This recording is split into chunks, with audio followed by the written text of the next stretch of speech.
Hello and happy Halloween and welcome to Unews. I'm Carolina Sarassa and thank you for being here.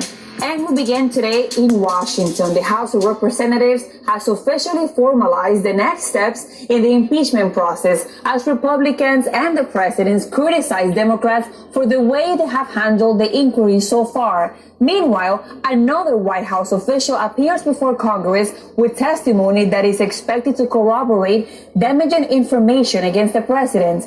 Lorraine Cáceres has more.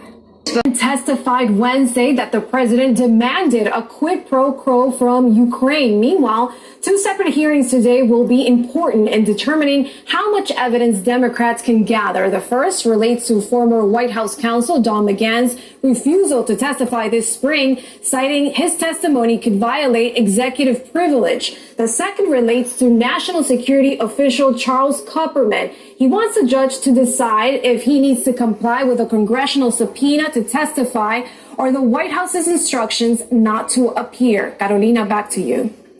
Thank you, Lorraine, for that information. And for more on Tim Morrison's testimony, let's go to John Yanks. He's a former Pentagon speechwriter and the author of White House Warriors, How the National Security Council Transformed the American Way of War. Thank you for your time, John. And now we continue in California.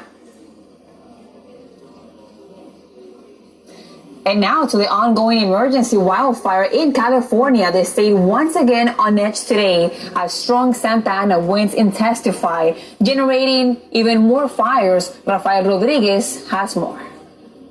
And the raging California wildfires have impacted the lives of a broad group of people, including farm workers who are in the difficult position of having to balance working to put food on the table, but having to do so under dangerous conditions. Juan Carlos Gonzalez has more from Northern California. And now to another top story we're also following. Dramatic new video of the U.S. raid that took down the leader of ISIS. That video released by the Pentagon showing U.S. Special Forces in action. Claudia Uceda has more. Now the name of the dog involved in the raid was revealed, and his name is Conan, and he will be visiting soon the White House. Now back to you. Thank you, Claudia, for that information from Washington, D.C. And now Twitter users reacted after President Trump tweeted a Photoshop showing up the Washington Nationals making a shakeup in Senator Kamala Harris's campaign. Her manager called a brave move. Twitter CEO Jack Dorsey announcing plans to ban all political ads at the 2020 campaign's heat up. The move has some asking whether other social media networks will follow suit in a continuing fight against online misinformation. Maite Interiano has more details. And turning to immigration, getting a permit to work in the U.S. is going to cost more. The U.S. Citizenship and Immigration Services says beginning in December, the price of employment-based petitions is going up. Fabiola Galindo has more details. And here in the U.S., there is no official language for the nation's 327 million residents, and a study of census data is backing that up. In fact, the Center for Immigration Studies says so many people speak a second language at home, it is equal to the entire population of France. Azur Alvarez has those details. And now to a historic win for the Washington Nationals, their first World Series in franchise history. The game was in Houston, but that didn't stop the team or the fans. Pedro Rojas is standing by in Houston. Pedro. Thank you, Pedro, for that report. And coming up next, authorities. An investigation is underway after a small plane crashed into a Georgia apartment complex, killing 2 people.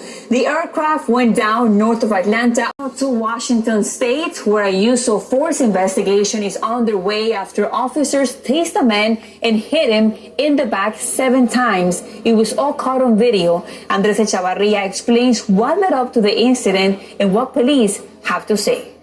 Now, when you buy expensive items, you always expect them to be the real deal. But one Indiana jeweler is accused of selling fake stones. And that's not all. As Jorge Hernandez reports, she's accused of writing bad checks too.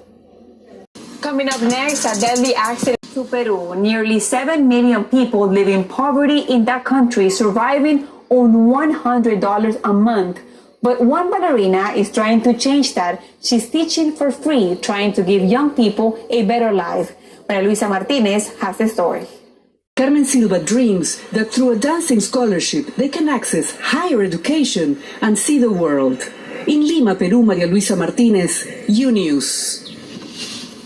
Thank you, Maria. And coming to a new study about children and obesity, the American Academy of Pediatrics is issuing new guidelines suggesting weight loss surgery for some groups of obese children and teens. Joining us via Skype is Univision's chief medical. Employees at a Kentucky hospital are going the extra mile this Halloween, bringing joy to parents of babies in the neonatal intensive care unit. Nidia Cavazos has the story. Now, Halloween is going to be unusually cold in Utah, but the good news is that there are plenty of indoor options for trick-or-treating. Salt Lake City Assisted Living Facility Univision hosted a costume contest, and here we have some of the winners. And wow, these are amazing costumes. We have been doing the show all afternoon with these guys dressed as astronauts, as dancers, Avatar. I've been pretty scared trying to read the news and concentrate, while these guys are just passing around and having fun.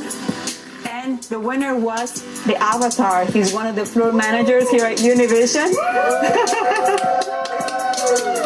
And the other winner is Mr. Astronaut. He's the stage manager at both hours at Unews and on assignment desk manager, and all this amazing crew that make possible this amazing news. Guys, have a good Halloween.